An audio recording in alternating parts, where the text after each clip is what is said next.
Всем привет, меня зовут Раиса Зубарева, я представитель движения «За независимость Саха». И сегодня вы на канале нашего движения. Давайте сегодня поговорим о том, что в эти дни происходит в Республике Саха. И да, конечно же, я говорю о значит, торжественных мероприятиях по случаю 9 мая. Сразу же оговорюсь, я не называю войну Великой Отечественной, я ее называю Второй мировой войной, как это принято во всем мире, как это принято в европейских странах, как это принято в Соединенных Штатах Америки. Ну, во всем демократическом мире, скажем так, да. Это была Вторая мировая война. Никакая она не Великая Отечественная. Великая Отечественная – это вот какой-то такой советский пропагандистский нарратив, да, когда людям нужно было рассказать о том, какой подвиг они на самом деле совершили, да. Они придумали этот нарратив. Это была Великая Отечественная война. И опуская тот момент, что войну на самом деле развязал Сталин вместе с Гитлером. Вспоминаем пакт Молотова-Риббентропа.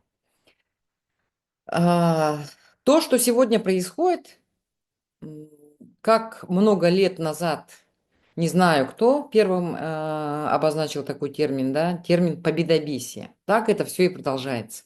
Как я уехала 8 лет назад, победобесие было, так оно происходит в том же духе, может быть, даже в еще больших масштабах.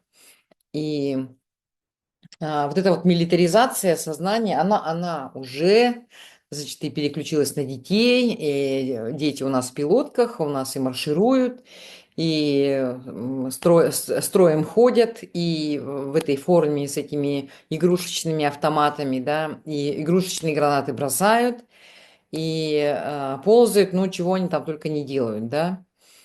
Это, конечно же, на все это смотреть отвратительно. Вот, на мой взгляд, вообще, особенно для нашего народа, да, когда половина из всех призванных не вернулась домой, а еще там большая часть населения погибла внутри республики, в тылу, да, как говорится, для меня это, наоборот, эта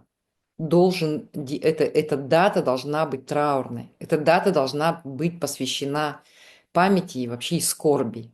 Особенно если это касается отдаленных улусов и вот наслегов, где семьи потеряли единственных своих кормильцев, где семьи потеряли тех, кто мог бы продолжить их род. Вот. А то, что сейчас происходит, конечно же, отвратительно. Победа, она превратилась вот в такое театральное торжество.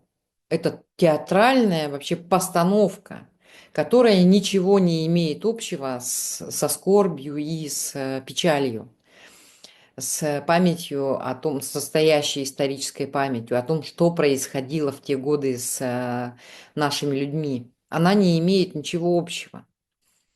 Опять же, я еще хочу сказать, да, что мы должны сейчас не радоваться и не ходить парадами, не объявлять, значит, выходные дни и, значит, весело детей пускать на танках. Мы должны говорить, мы должны задавать вопросы. Вопросы покаяния. Почему государство не извинилось перед нами ни за что? Ни за мобилизацию, мы вообще должны были подвергаться квотам, да, наш народ, вообще все коренные народы. Вот русских там 100 миллионов, ну и забирайте из числа русских, да, зачем вы идете на крайний север и огромное количество тысячи, десятки тысяч людей забираете из республики. Не за мобилизацию, за отправку на войну, да, за то, что наших мужчин делали пушечным мясом. Вспомним трагедию на озере Ильмень, да, когда там 600 бригада из снайперов, да, 600 человек там было в этой 19-й бригаде воинов из Республики Саха. Они практически все погибли из-за неумелого, бездарного вообще руководства, да, этой операции. Больше 20 лет эта трагедия замалчивалась, ну, 20 лет она замалчивалась, да. И только в 60-х годах историк Петров вытащил ее наружу, и они ее узнали. Они ее узнали, и они стали говорить. Еще благодаря тому, что книга Петрова была издана на двух языках, на русском и на якутском. 600 человек практически погибло от бездарного руководства, да, на озере Ильмень. Опять же, не было никакой дано оценки, настоящей исторической оценки действиям и юридической оценки, да, действиям руководства этой операции. И, соответственно, никто не понес наказание. Ни за, ну вообще ни за что, ни за сталинские репрессии, ни за репрессии начала 20 века, да, ни за Чурапчинскую трагедию. Чурапчинский улус потерял половину своего населения и восстановился только к 90-м годам. Полное свое, значит, количество населения восстановило только через 30 лет или даже там через 40 лет после того, что произошло в 40-е годы. Это же отвратительно, это же вообще уму непостижимо. И никто не принес никаких извинений, никто не покаялся. Вообще у русского государства нет такой опции каяться. Нет такой опции у властей российских просить прощения за то, что они сделали. Никто не понес наказание, и никто вообще не переосмыслил, да, того, что произошло, ладно, как я уже повторила, во время переселения Чурапчинского. Я не говорю о человеческой трагедии, я не говорю о трагедии Улуса, я говорю о переосмыслении действий тогдашнего руководства республики и тогдашнего руководства страны. Никто не переосмыслил, никто не дал им оценки, настоящей, правдивой оценки их действиям. И, соответственно, никто не понес наказание. На самом деле же геноцид Чурапчинской трагедии– это геноцид, это акт геноцида. Никто извинений не принес, никто не покаялся и никто не переосмыслил.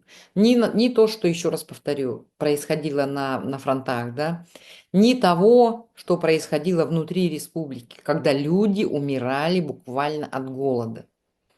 Все это мясо, рыба, пушнина, все, что добывалось, уходило, значит, все для фронта под лозунгами, все для фронта, все для победы, уходило, значит, в Москву, ну, в условную Москву, да, в центр России.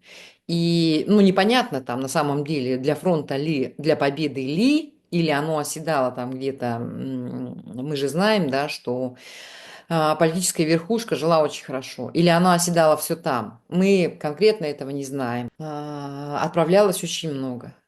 И люди, и ресурсы, и мясо, и рыба, и все, в общем, да. Сейчас вот с этой политической обстановкой, которая происходит в Российской Федерации, да, с этой массовой милитаризацией населения, да, массовой милитаризацией сознания, когда детей уже там грудничков одевают в эти пилотки, когда детские ребятишек в детских садах заставляют маршировать, наряжают их, дают им эти игрушечные автоматы, в общем, наряжают их в военную форму и заставляют участвовать вот в этих парадах. Я вот недавно увидела детей на улицах Якутска в белой камуфляжной вот одежде, да, с автоматами. Ну куда это годится?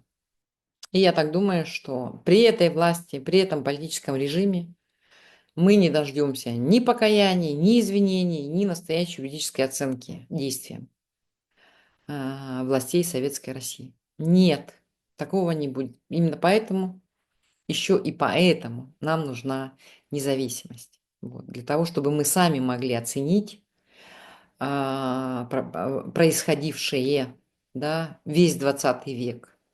Вот, если говорить о Второй мировой, ну и там немножко десятилетия до и несколько десятилетий после. Вот мы сами дадим правовую оценку. Мы сами поймем, какой ущерб тогда, да, как будем независимым государством, будем давать оценку, какой ущерб Советская Россия нанесла нашему народу. Вот, ну такое короткое видео. Спасибо большое всем, кто посмотрел. В пятницу ждите новости.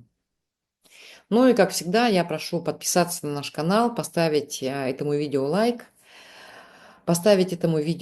и прокомментировать его. И все те, кто желает помочь каналу, у нас под этим видео будут размещены все реквизиты для безопасной помощи нашему каналу и нашему движению.